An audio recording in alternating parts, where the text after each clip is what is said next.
না না, আমি তো একটা এসআইআর শুরুর সময় বলেছিলাম, তারপরে তো অনেক জল গড়িয়েছে। হাইকোর্ট সুপ্রিম কোর্টের হস্তক্ষেপ হয়েছে, অনেক নিয়ম নীতি বদলেছে। অতএব আমি সংখ্যাতত্ত্বের মধ্যে যাব না। আমি যেটা আগেও বলেছিলাম, এখনও বলছি, অভারতীয়দের নাম, বিশেষ করে বাংলাদেশি মুসলিম অনুপ্রবেশকারীদের নাম থাকা উচিত না। বাংলাদেশ থেকে আসা হিন্দুরা শরণার্থী, ধর্ম বাঁচানোর জন্য এসেছেন, তাদের নাম থাকা উচিত। এই বক্তব্যই স্ট্যান্ড আমার প্রথম থেকে আছে। ভারতীয় মুসলিমদেরও নাম থাকা উচিত, আছেও। অতএব এটা নিয়ে কোনো দ্বিতীয় মত নেই। তবে এখন যেহেতু জুডিশিয়াল অফিসাররা করছেন, ইলেকশন কমিশনের খুব একটা রোল নেই, সেক্ষেত্রে বিএলওদেরও রোল নেই, রাজ্য সরকার নিযুক্ত কর্মচারী। যাদের নাম সাপ্লিমেন্টারি লিস্টে আসবে না, তাদেরকেও ভারতবর্ষের যে মহান আইন রয়েছে, স্বাধীনতা রয়েছে, নাগরিক অধিকার রয়েছে, সেটা মাথায় রেখে সুপ্রিম কোর্ট কলকাতা হাইকোর্টের মহামান্য প্রধান বিচারপতিকে ট্রাইব্যুনাল বানাতে বলেছিল। আপনারা দেখেছেন গত পরশু দুদিন আগে কলকাতা হাইকোর্ট অবসরপ্রাপ্ত বিচারপতিদের দিয়ে ট্রাইব্যুনাল বানিয়ে দিয়েছে। তাই সোমবার প্রকাশিত সাপ্লিমেন্ট চার্জশিটে অ্যাডজুডিকেট হিসেবে যাদের নাম বাতিল হবে, তারাও কিন্তু ট্রাইব্যুনালে আবেদন করতে পারবেন। আমি অনুরোধ করব সকলকে, মমতা ব্যানার্জির উস্কানিতে বা কামরুজ্জামানদের উস্কানিতে বা হুমায়ুন কবিরদের উস্কানিতে ফাঁদে কেউ পা দেবেন না।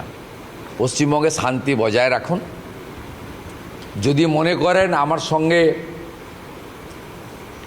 বিচার বিভাগ থেকে নিযুক্ত লোকেরা অন্যায় করেছে, আমার নাম সাপ্লিমেন্ট চার্জশিটে আসা উচিত ছিল, তার জন্যই কিন্তু মহামান্য আদালত ট্রাইব্যুনাল বানিয়ে দিয়েছে। সেখানে আবেদন করুন, বিচার নিশ্চয়ই পাবে। দাদা, কমিশনের নির্দেশ অনুযায়ী এবার নড়চড়ে বসে সমস্ত পুলিশ সুপার এবং কমিশনার থানায় থানায় ঘুরছেন এবং ওসি আইসিদের বলছেন যে কোনো ছাপ্পা ভোট যেন না হয়, বুথ যেন না হয়, তাহলে কিন্তু বরদাস্ত করা হবে না। কাদের বলছে? মহিষাদলের ওসি পীযূষ বলছে বিশ্বনাথ ব্যানার্জি আপনাকে প্রার্থী করেনি, তৃণমূলে যোগ দিন। কনফারেন্সে নিচ্ছেন একজন সিনিয়র পুলিশ অফিসারকে, মানে ওনার সিনিয়র আর কি ওসি। নন্দীগ্রামের আইসি এই মনীন্দ্র মণ্ডল, আমাদের মণ্ডলের জিএসকে 4 বার আইপ্যাকের সঙ্গে বসিয়েছে যোগদান করার জন্য। নন্দীগ্রাম এক পঞ্চায়েত সমিতির সভাপতি শ্যামল সাউকে 5 বার বসিয়েছে। সিসিটিভি ফুটেজ আছে আমার কাছে। এগুলো কাজ পুলিশের নেই, পুলিশের কাজ এগুলো। বেতন মমতার পৈতৃক সম্পত্তি থেকে দেওয়া হয় না, তৃণমূলের চুরির টাকা থেকে বেতন দেওয়া হয়। এদের সরিয়ে দিতে হবে, গ্যারেজ করে দিতে হবে। আর আমি তো এদের সঙ্গে লড়ি, আমার সঙ্গে কিছু করতে পারবে না। যাদের ডেকে কথা বলে বেরিয়ে আমাকে বলে দেয় এই কথা বলেছিল দাদা। এক আধজন ফাঁদে পা দেয়, তার কি হবে জনগণ ঠিক করে দেবে।